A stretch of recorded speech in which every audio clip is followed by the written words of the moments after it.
Y otra vez estamos acá en el evento de transformación digital. Esta vez estamos con Mía Nygren, que es directora general de Spotify para América Latina. Mía, ¿cómo estás? ¿Pronuncié bien tu apellido? Más o menos, más o menos. Te lo puedo decir en sueco si quieres, pero no sé si va a ayudar mucho. Pero ¿Cómo es el déjalo con sueco? Nygren y ya está. Claro, porque vos sos sueca, pero trabajás en un mercado latinoamericano. ¿Es verdad que dentro de tus muchas cualidades te eligieron porque sabías hablar español? ¿Perfecto? Mira, la verdad que yo creo que sí.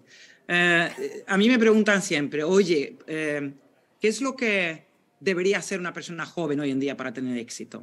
Y yo siempre digo, obviamente todo el mundo puede ser un marketer, un ingeniero, lo que sea, pero si además controlas un idioma, y no solamente un idioma, pero también otras culturas, seguramente tienes un par de armas ahí que poca gente puede tener. Y en mi caso fue un poquito así, ¿no? Por casualidades de la vida, pues acabé trabajando muchísimo dentro de la industria del entretenimiento, música sobre todo, pero también, pues nada, lo hice en España, y luego en Brasil, y ahora estoy en Miami desde hace 7 años, así que desde luego que me ha ayudado saber el Desde, idioma y la cultura. Qué bueno esto que nos contás, especialmente pensando en dar consejos a las personas que quieren tener una carrera ejecutiva como la tuya.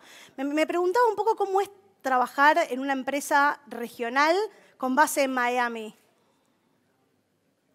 Mira, gracias por la pregunta. Yo disfruto un montón. Primero lo tengo que decir, que creo que es un privilegio lo que estoy haciendo desde acá, pero obviamente hacer una estructura regional en una parte del mundo que comparten ciertas cosas, como el idioma, también como un comportamiento cultural hasta un cierto punto, facilita la cosa, ¿no? Y eso es un parte del éxito que ha tenido Latinoamérica en general, de tener más de 100 millones de usuarios que tenemos aquí, que están conectados. Entonces, para nosotros desde aquí ayudar a creadores a nivel local, argentino, colombiano, mexicano, brasileño, lo que sea, es un poquito más fácil, ¿no? Entonces, hacer esta estructura regional trabajando con una parte del mundo que para nosotros es más o menos el 22% de todos los usuarios que tenemos a nivel global, pues funciona muy bien.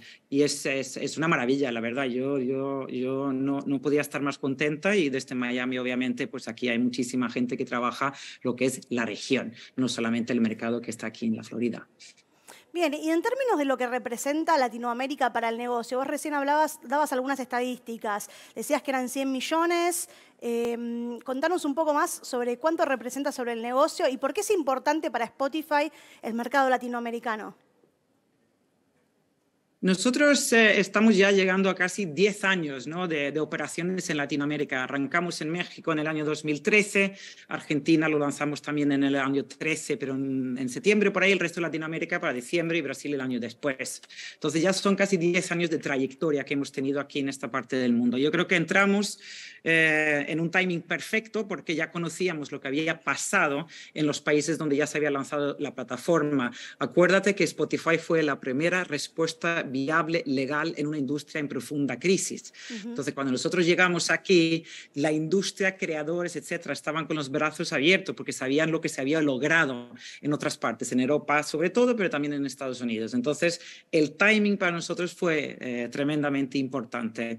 Además, aquí tenemos la suerte de estar en una región que no solamente es grande, pero también tiene dos cosas más, y es calidad de contenido y además mucho entusiasmo por el consumo del contenido.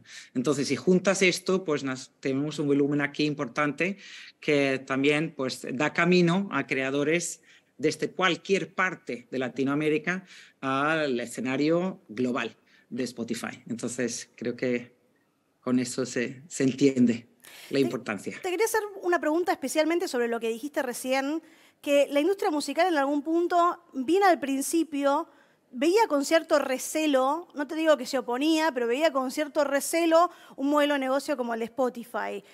¿Cómo hicieron para convencerlos de que esto era un modelo que iba a funcionar y que iba a ser beneficioso para Mira, ellos?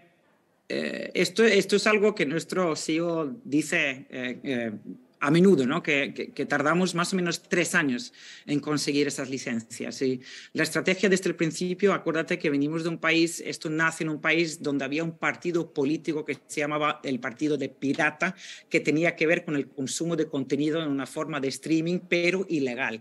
Entonces, ahí nace esta historia y, claro, había muchísimo miedo por parte de los rights holders en entender, oye, aquí viene una propuesta, una plataforma, vamos a ver si de verdad pueden generar un dinero de lo que están diciendo. Entonces, la estrategia desde el principio fue lanzar primero los países nórdicos, luego una parte de Europa, y así paulatinamente hemos ido lanzando mercados durante los últimos 10-15 años. Ahora estamos en 184 mercados y ha demostrado muy bien que el modelo de negocio que tenemos funciona, ¿no? Y además el servicio está muy, muy, muy aceptado por parte de los usuarios, que vamos creciendo bastante rápido. Pero sí, fue un poco demostrar, ¿no? Con hechos de que esto iba a funcionar y el resto es historia.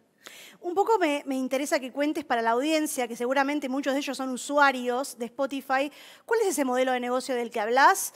Porque entiendo que hay ciertos usuarios que tienen contenido freemium, si se quiere, y hay otros usuarios que pagan por ese contenido sin ningún tipo de publicidad. Digo bien, ¿en eso se consta un poco el modelo de negocios de Spotify o tiene otra capa que se le puede agregar a ese modelo? No, muy bien. La verdad que nosotros, para explicar un poquito la receta ganadora de Spotify a nivel general, una parte es el modelo de negocio, que nosotros lo llamamos freemium. Como bien has dicho, tenemos una parte que tú puedes acceder totalmente gratuito, pero claro, con pausas de publicidad, o pagas una cuota mensual y tienes todo el contenido sin ningún tipo de interrupción, ¿no? Eso lo lanzamos así y eso no va a cambiar.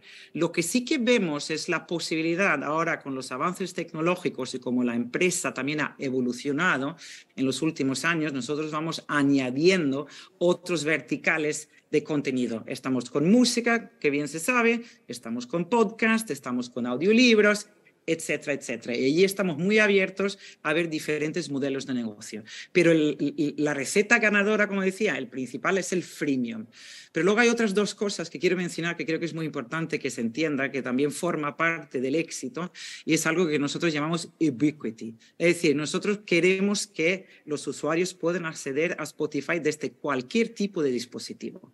Nosotros estamos ahora en más de 2.000 diferentes plataformas, dispositivos, para que el usuario, lo que decíamos, pueda acceder de una forma súper fácil. Y por último, la personalización. Si nosotros preguntamos a nuestros usuarios lo que más aman de Spotify, la personalización siempre sale lo primero. Entonces, entre esos tres ya estamos trabajando y con la evolución, pues el modelo de negocio también irá a más. Ustedes en algún punto potencian mucho todo lo que tiene que ver con la economía de creadores, ¿no? Contame un poco cuántos creadores tienen ustedes en su plataforma, qué es esto de economía de creadores. Perfecto, yo creo que es súper interesante la pregunta y la verdad que forma parte de lo que es nuestra visión, que es súper importante hacia el futuro, ¿no? Hemos evolucionado mucho como plataforma y estamos ahora de verdad convirtiéndonos en lo que nosotros llamamos internamente verdaderamente al servicio de la economía creativa que tú mencionas, ¿vale? Entonces, con el volumen que ya tiene Spotify, que ya hemos anunciado más de 500 millones de usuarios a nivel global, tenemos ya una cantidad muy importante, ¿vale? Y luego, si añades a esto el hecho de la personalización que mencionaba antes, nosotros sabemos más o menos lo que le gusta a la gente. Entonces, acceso a la música está solucionado. Tener tanta gente accediendo a la Biblioteca Mundial de Contenido de Música sobre todo, pero no solo, ya está. What's the next thing? Ahora lo que tenemos que hacer, que estas conexiones que nosotros hemos abierto, que antes no existía cuando había una distribución física, ahora con una distribución digital, todos los creadores pueden llegar a una cantidad de audiencias dentro de su entorno y también fuera. Es decir, ¿cómo les podemos ayudar a monetizar y vivir de su talento fuera del entorno más inmediato?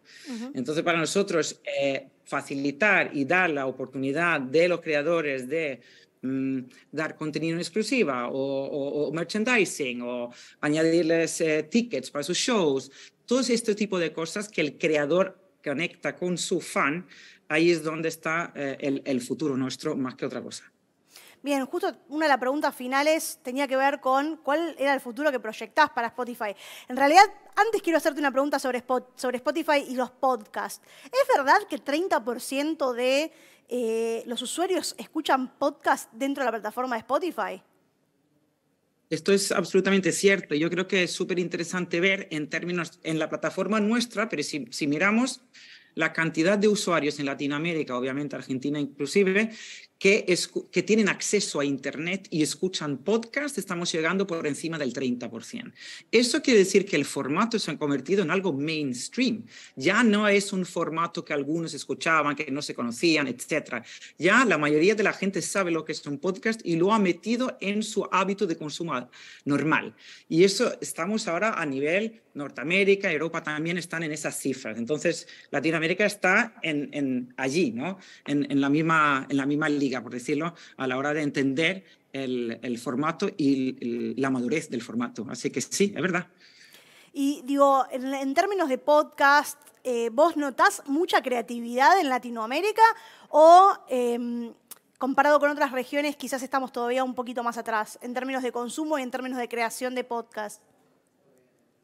No, yo casi al contrario, lo que decía al principio, tenemos un par de ventajas en Latinoamérica en general, a partir de la cantidad de gente que consume, es la cantidad de gente que crea contenido. Siempre ha habido una historia de creación de contenido desde esta parte del mundo muy importante y además el consumo, el entusiasmo por el consumo. Entonces, dentro del mundo del podcasting, eso también aplica. Tenemos una cantidad de creadores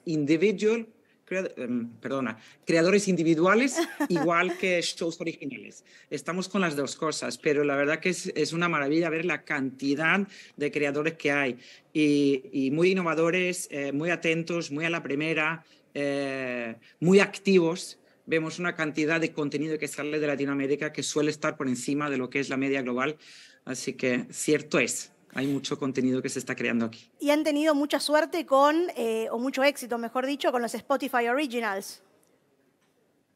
Absolutamente. Nosotros hemos dedicado los primeros años de nuestra aventura de convertirnos en una plataforma de audio, no solamente de música, con equipos dedicados a producir originales, equipos dedicados a atender a los creadores individuales, como decía, y equipos también dedicados a firmar exclusivas, etc. Entonces ha sido una apuesta muy, muy importante por parte de nosotros y además hemos tenido el placer de llevar a un montón de producciones locales o producciones de Argentina, de Chile, de México y también de Brasil a la escena global. Entonces, sí, se ha visto otra vez la calidad del contenido que sale de aquí. Una última pregunta relacionada con el futuro de la plataforma. Hablabas un poco de los verticales, hablabas un poco de la economía de los creadores. Para vos, ¿cuál es el futuro de la plataforma en términos de esto que vos dijiste de ser una plataforma de audio y no solamente una plataforma para escuchar música?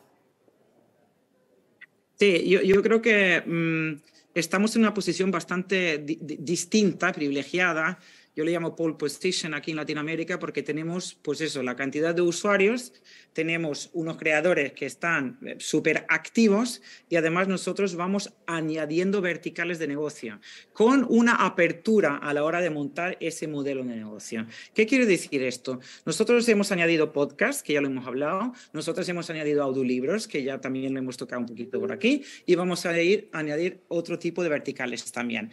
Ahora, con una cantidad de usuarios que ya están aquí, que como tenemos una audiencia muy grande, estos nuevos creadores pueden hacer lo que nosotros llamamos un upselling a lo que es la audiencia ya establecida aquí. Entonces va a ser mucho más fácil para un escritor de audiolibros de repente tocar una audiencia que escucha música que son más de 100 millones al mes, ¿no? Entonces es como que el cross-selling entre los diferentes verticales con un idioma en común, con creaciones top, así que creo que estamos muy bien posicionados para llevar lo que nosotros llamamos la máquina Spotify al futuro. Perfecto, bueno, mucha suerte con la máquina Spotify, Mía.